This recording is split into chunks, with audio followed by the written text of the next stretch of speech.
نبينا محمد وعلى آله وصحبه ومن والاه.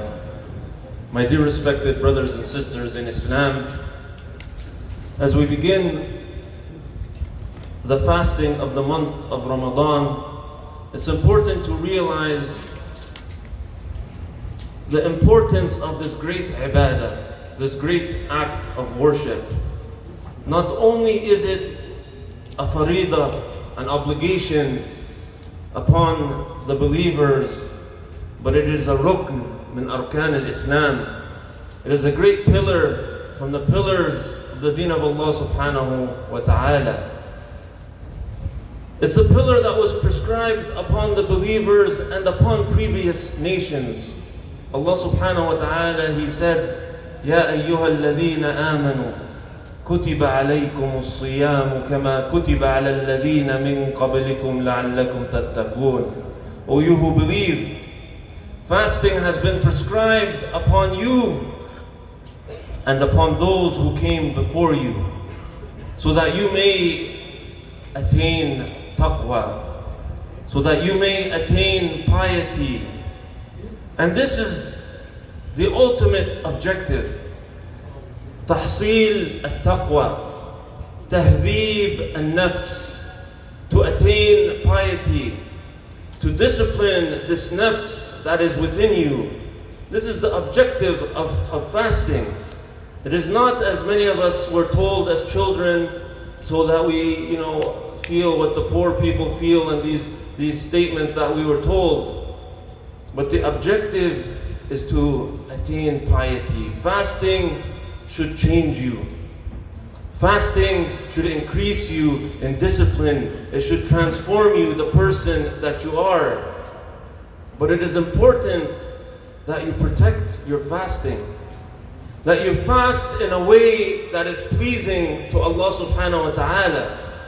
I want to share a hadith, Sahih in Bukhari, when the Prophet sallallahu alayhi wa sallam, he said, "Man lam yada' qawl az-zur wal 'amal bih, falaysa lillahi haja fi an yada'a ta'amahu wa sharabahu."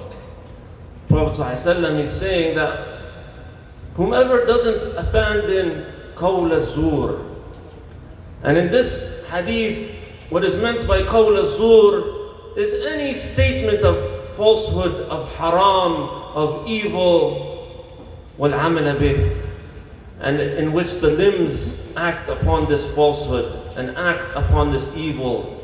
So anything of haram that is coming from the tongue, anything of haram that is coming from the limbs, if you do not abandon this while fasting, then you are not achieving the objective of the fasting.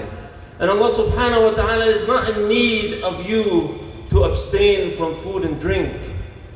Allah subhanahu wa ta'ala, He said, Ya ayyuhan nas, antumul fuqara'u ila Allah, wallahu huwal ghaniyyul hamid. O you people, humanity, you are the ones who stand in need of Allah subhanahu wa ta'ala. He is the one who is self-sufficient, in need of nobody. He is the praiseworthy.